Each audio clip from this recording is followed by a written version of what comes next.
நரிமன் அவர் பேரு, பார்சி. இவர் தான் இந்தியாவில் இருக்கக்கூடிய ஜட்ஜ்மெண்ட்ல 70% ஜட்ஜ்மெண்ட் கொடுத்தது அவர் தான்.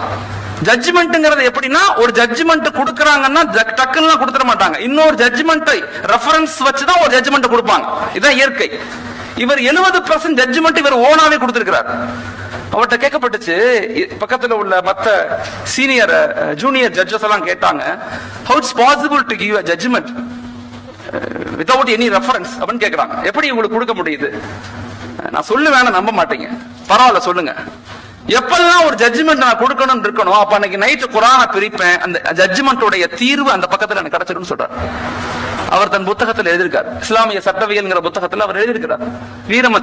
வீரமந்திங்கிற எழுத்தாளர் இந்த ஆழமான கருத்தியல் எழுதுறார். அப்ப எந்த அளவுக்கு குரான் அந்த மக்கள் நேசிக்கிறாங்க, எந்த அளவுக்கு அதை அவங்க பயன்படுத்துறாங்க. நம்ம குரானை பார்த்து கூட ஓத தெரியாட்ட எவ்வளவு பெரிய வருத்தம். தயவு செய்து மஹல்லாக்கள் ஒரு இலக்குகளை உருவாக்குங்க. If you give Quran, Quran will give all. ஒரு சமுதாயத்துக்கு குரானை கற்றுக் கொடுங்கள், குரான் அனைத்தையும் கற்றுக் கொடுக்கும். குரானுக்குன்னு சில கடமைகள் இருக்கு. ஒரு மஹல்லாவுடைய மிக முக்கியமான பொறுப்பு, மிக முக்கியமான பொறுப்பு குரானை மக்கள்கிட்ட கொண்டு போய் சேர்க்கிறது.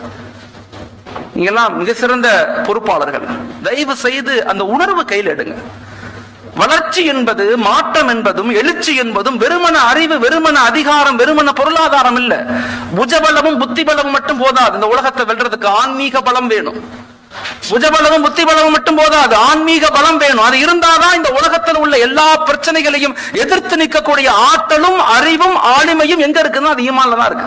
குர்ஆனோட இணைங்க மக்களை, அதுக்கு ஒரு இலக்குகளை உருவாக்குங்க, அதை பத்தி மக்கள்கிட்ட பேசுங்க. யோசிச்சு பாருங்க, எத்தனை வருஷமா அந்த பள்ளியில நிர்வாகமா இருக்கும், எத்தனை பேருக்கு நம்ம குர்ஆனை கொடுத்தோம்? என்னைக்காவது நம்ம தனிமையில உட்கார்ந்து யோசிச்சிருக்கிறோமா?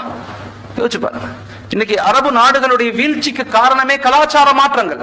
இது பெரிய வரலாற்று பகுதி, அது பெருசா பேச விரும்பல. சுருக்கமா, தயவு செய்து குர்ஆனை மக்கள்கிட்ட கொண்டு போய் சேர்த்துருங்க. நபியினுடைய வாழ்வியலை மக்கள்கிட்ட கொண்டு போய் சேர்த்துருங்க. முன்னோர்களுடைய தியாகங்களை மக்கள்கிட்ட கொண்டு போய் சேர்த்துருங்க. அதை பத்தி பேசுங்க, அதை பத்தி யோசிங்க, அதை பத்தி டிஸ்கஷன் பண்ணுங்க. குர்ஆனுக்குன்னு 6 கடமைகள் இருக்கு. குர்ஆனுடைய 6 கடமைகள்: பிலீவ் இட், நம்பணும்; ரீட் இட், படிக்கணும்; அண்டர்ஸ்டாண்ட் இட், விளங்கணும்; பாண்டர் இட், அதை ஆய்வு செய்யணும்; பிராக்டிஸ் இட், அதை அமல் செய்யணும்; ஸ்ப்ரெட் இட், மக்கள்கிட்ட கொண்டு போய் சேர்க்கணும். இந்த குர்ஆனுடைய கடமைகள். மறுமையில எல்லாரும் நம்மளை விட்டு போகும்போது நம்முடைய குர்ஆன் பக்கத்துல இருக்குமா? நம்ம அழுகும் போது சொல்லுமா, நீ அழுகாத, நான் இருக்கிறேன் உன் கூட, என்ன நீ உலகத்துல பாதுகாத்ததை போல நான் உன்னை உலகத்துல பாதுகாக்கிறேன் சொல்லு. என்ன நீ உலகத்துல படிச்சதை போல, என்ன நீ உலகத்துல பாதுகாத்ததை போல நான் உன்னை பாதுகாக்கிறேன்னு சொல்லும். அந்த ஒளி நம்ம கூடயே வரும். இமாம்கள் சொல்றான், கபரில் இருந்து சுவர்க்கத்துக்கு நீங்க நுழைய வரைக்கும் உங்களை விட்டு அகலவே அகலாது. ஏன்னா அது அல்லாஹ்வுடைய கலாம், அல்லாஹ்வுடைய வார்த்தை. அது மக்களை குர்ஆனோடு இணைங்க. ஒரு மஹல்லாவுடைய மிக முக்கியமான பணி அனைவருக்கும் குர்ஆன் அப்படிங்கிற ஒரு எழுச்சி மிக்க வாசகத்தை மக்கள்கிட்ட கொண்டு போங்க, மக்கள்கிட்ட கொண்டு போங்க. இன்னைக்கு சமூகத்தினுடைய பிரச்சனையை ஈமானிய பற்றாக்குறைன்னு முதல்ல விளங்குங்க. வீடுகள்ல பிரச்சனை, மனைவி மக்களுக்கு பிரச்சனை, அத்தா அம்மாவுக்கு பிரச்சனை, கணவன் மனைவிக்கு பிரச்சனை, அண்ணன் தம்பிக்குள்ள பிரச்சனை. காரணம் இங்க ஈமானிய பலகீனம்.